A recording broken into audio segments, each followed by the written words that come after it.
programme vous est offert par Illico Cash.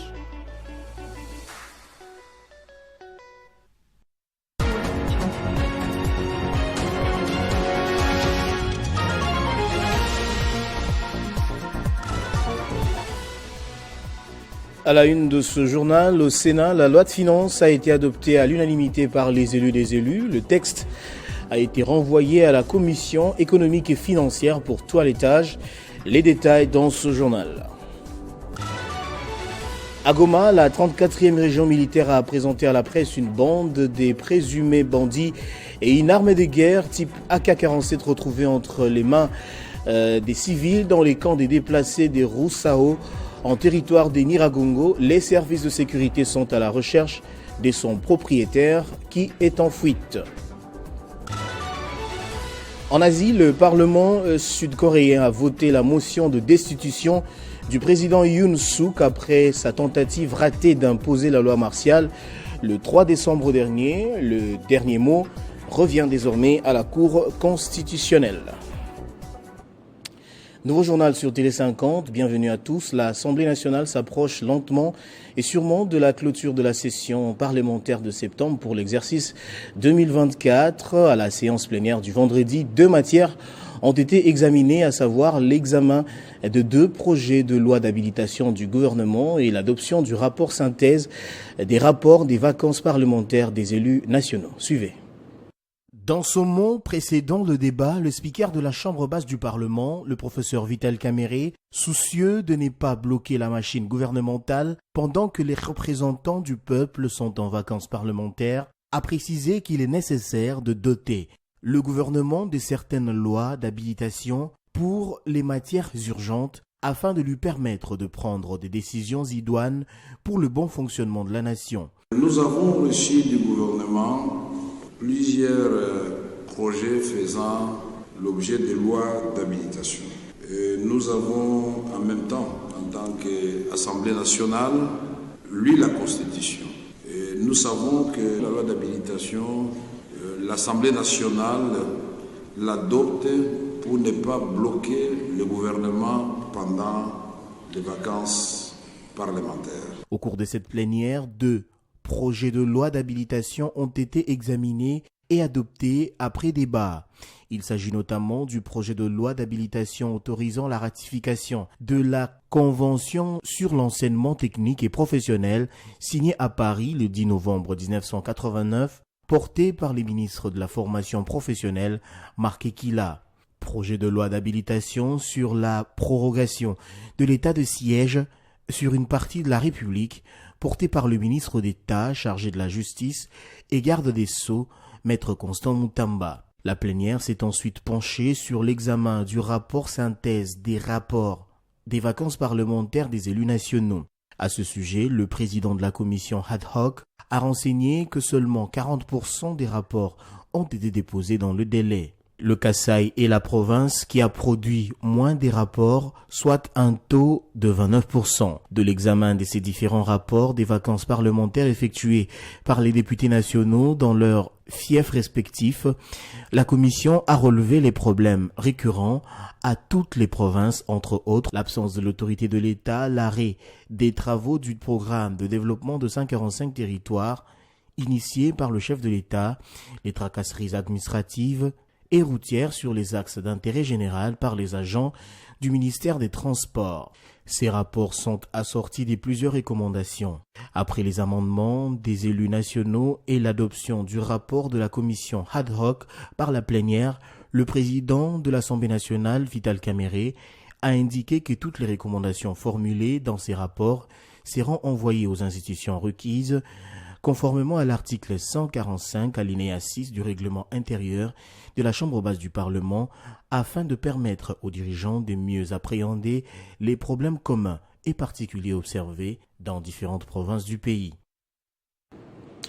Restons toujours au Parlement pour parler du projet de loi de finances du pouvoir central pour l'exercice 2025 qui a été adopté à l'unanimité par le Sénat, examiné en seconde lecture lors de la séance plénière du 3 décembre dernier. Ce projet de loi, tel qu'il a été reçu de l'Assemblée nationale, a été envoyé à la Commission économie et finances.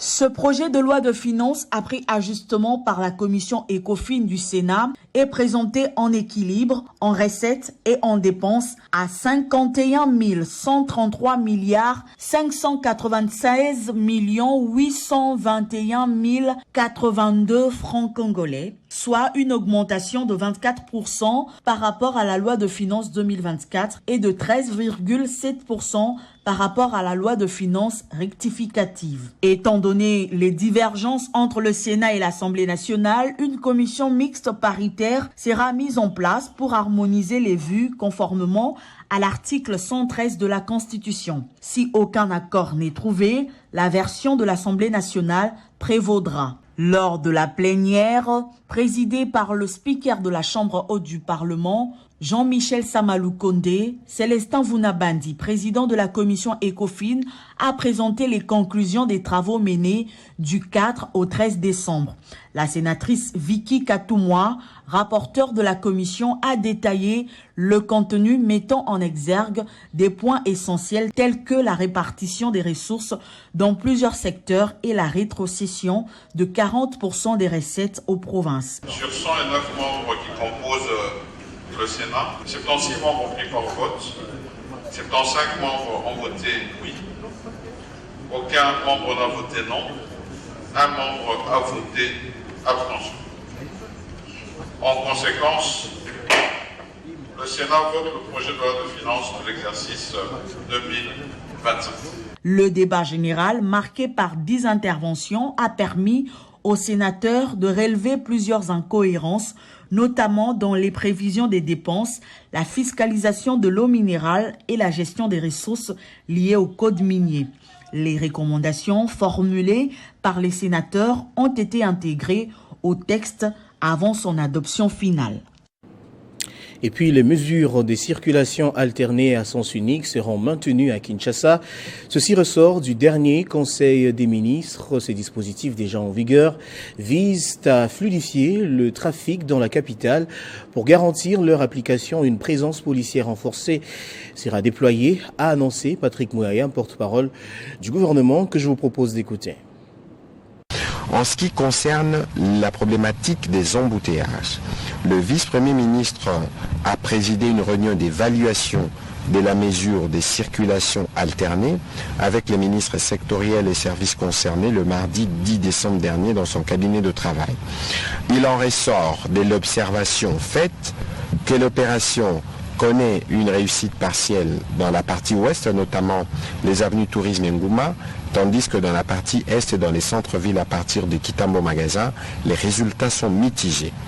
De ces faits, la réunion a décidé du renforcement de la présence policière dès ce vendredi 13 décembre 2024, de la logistique de la police pour s'assurer d'une bonne régulation routière et apporter une réponse aux multiples plaintes enregistrées depuis les débuts de la mise en œuvre de cette mesure. La prochaine réunion d'évaluation est prévue en début de semaine après les constats des mesures qui ont été arrêtées et qui ont été mises en place dès aujourd'hui. Et puis dans la partie est du pays, alors que la ville de Goma a connu une nuit marquée par des échanges de tirs entre les patrouilleurs et les bandits armés au quartier Keshero et Ndosho, ce samedi, la 34e région militaire a présenté à la presse une bande de présumés bandits et une arme de guerre de type AK-47 retrouvée entre les mains des civils dans le camp des déplacés des Roussao en territoire de Niragongo. Les services de sécurité sont à la recherche de son propriétaire qui est en fuite. Cette situation inquiète des nombreux déplacés qui vivent et pourtant ces derniers temps sans assistance alimentaire. Et c'est dans ce cadre que le maire de Goma, le commissaire supérieur principal Kapinde Kamande Faustin, demande à tous les déplacés de toujours dénoncer la présence des criminels dans ces sites. D'abord, il faut préciser que depuis 3 semaines, la courbe de la grande criminalité n'est pas ascendante, encore moins le plateau, mais descendante. Nous venons d'observer presque 3 semaines avec une bonne accalmie du point de vue sécuritaire dans la ville de Goma. L'événement d'hier, c'était un affrontement entre les patrouilleurs et les inciviques, dont l'un d'eux venait d'être présenté.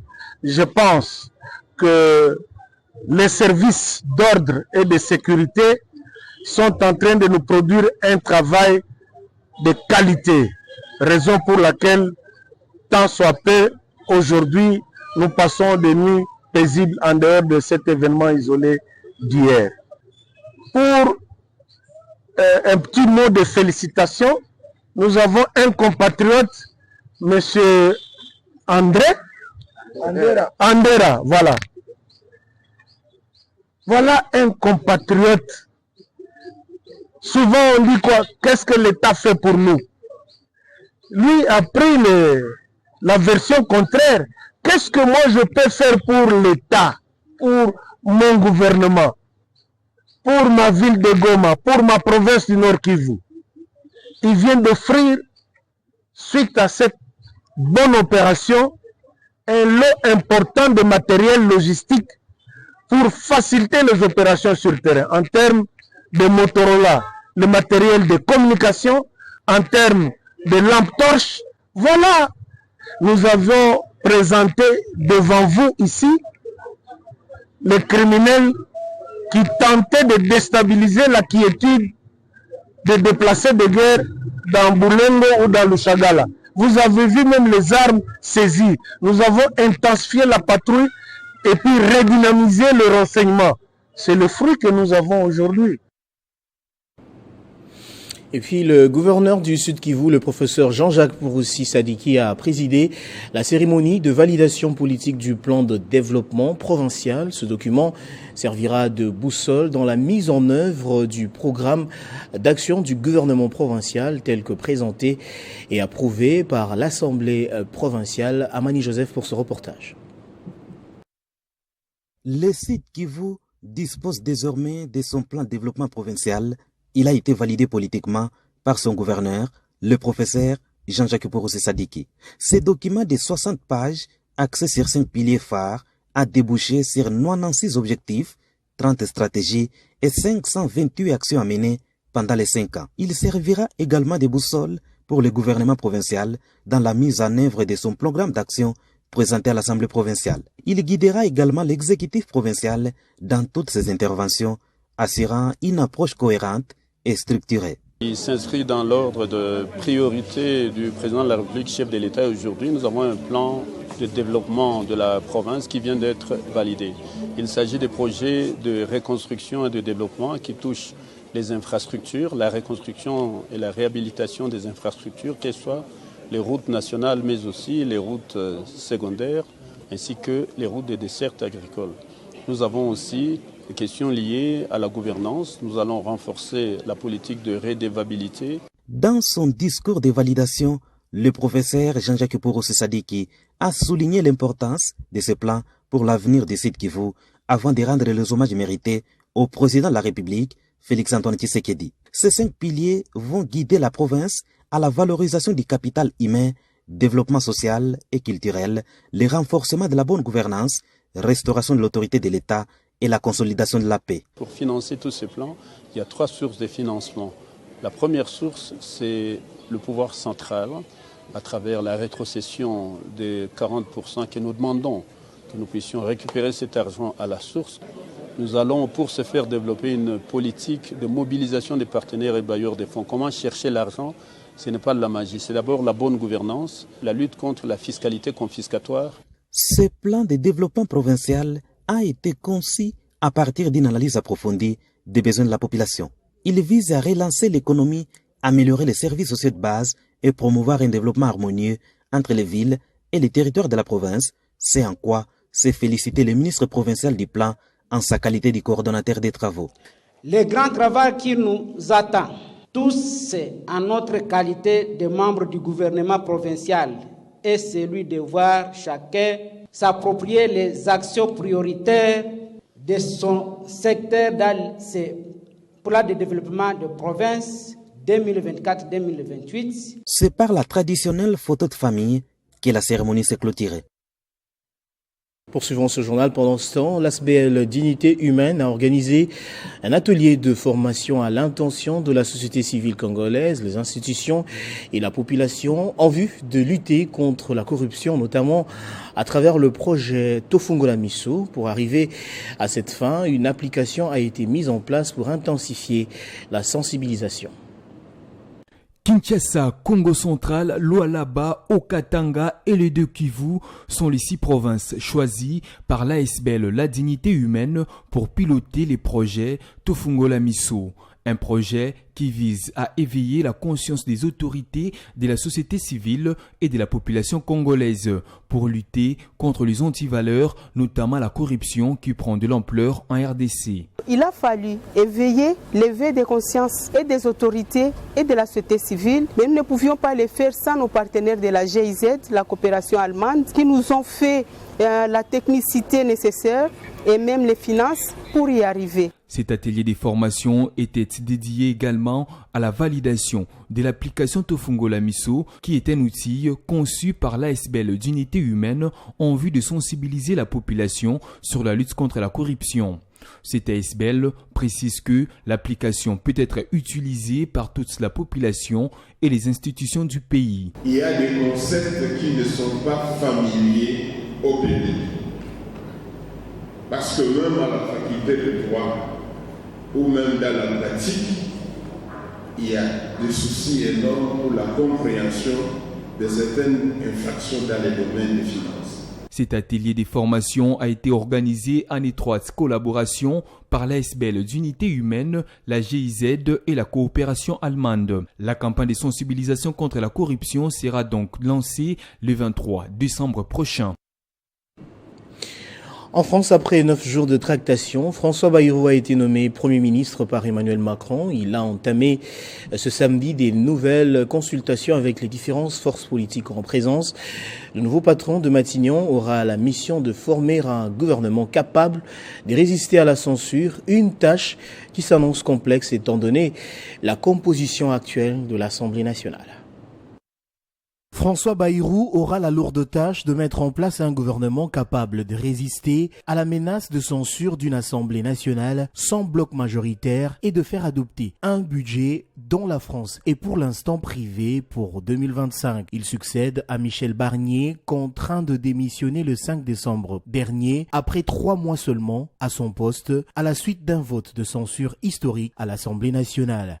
Je pense que nous avons le devoir, dans un moment aussi grave pour le pays, pour l'Europe et devant tous les risques de la planète, nous avons le devoir d'affronter les yeux ouverts, sans timidité, la situation qui est héritée de décennies entières. Le dirigeant centriste a finalement été choisi par Emmanuel Macron en lieu et place d'autres noms qui étaient cités. Il a été l'artisan majeur de la victoire du président français en 2017. La nomination des Bayrou a suscité des réactions au sein de la gauche. La députée Colette Capvedieye a déclaré, je cite, « Le contexte chaotique de la nomination de François Bayrou décrédibilise davantage le président de la République qui se refuse toujours à nommer un Premier ministre de gauche. » Jean-Luc Mélenchon, leader de la France Insoumise, a écrit sur son compte X « 4 premiers ministres en un an, 3 degrés, 1 de force. Bayrou devrait aussi nommer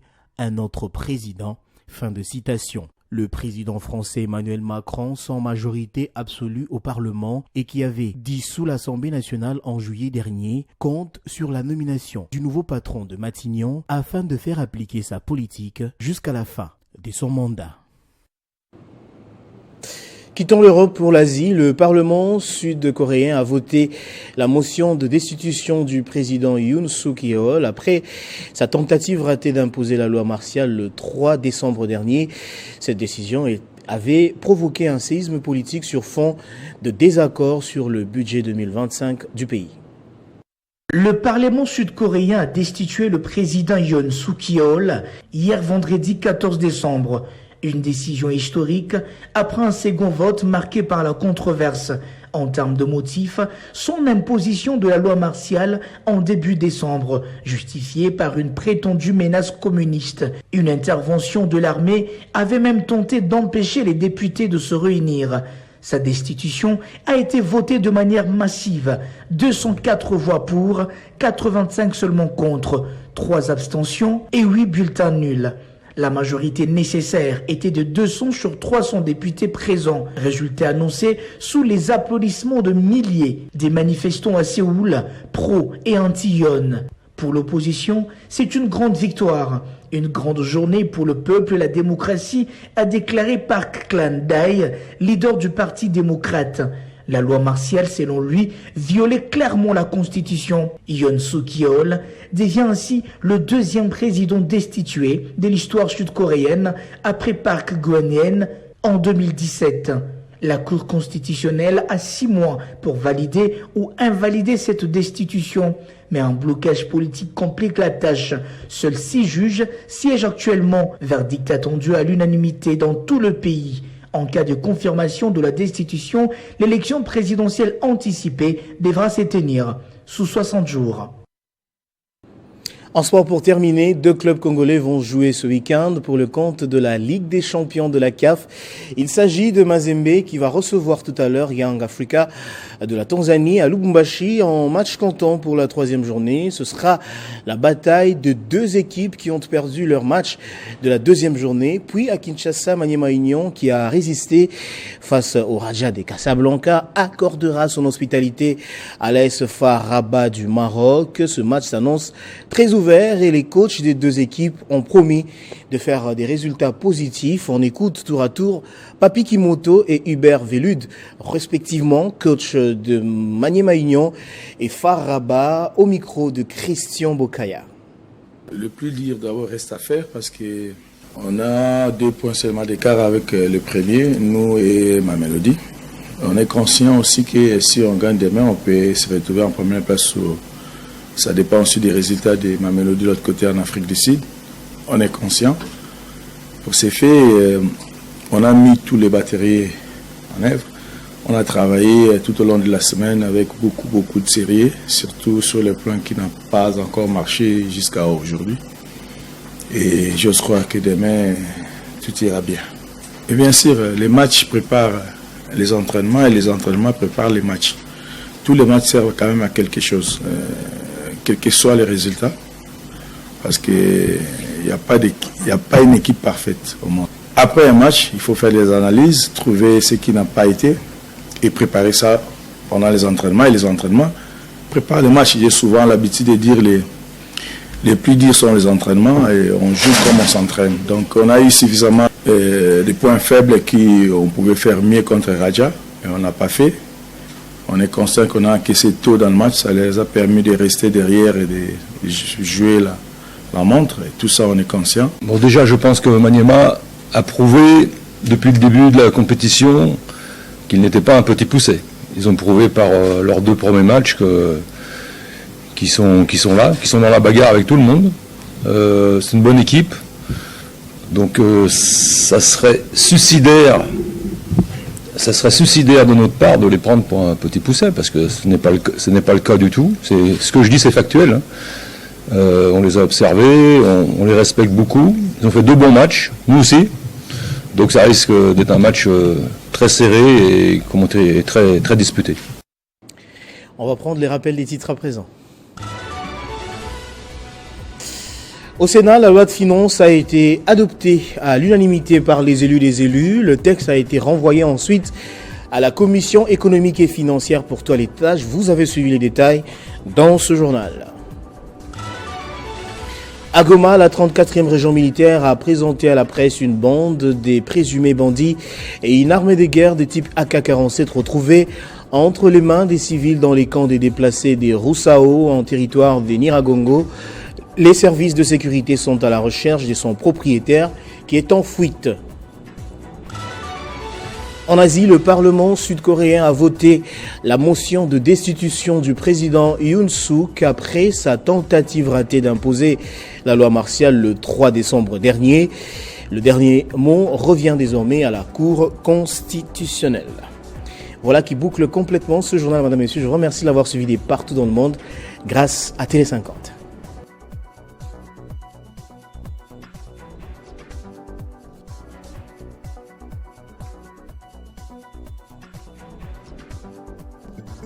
Retrouvez toute l'actualité en continu sur www.tele50.cd.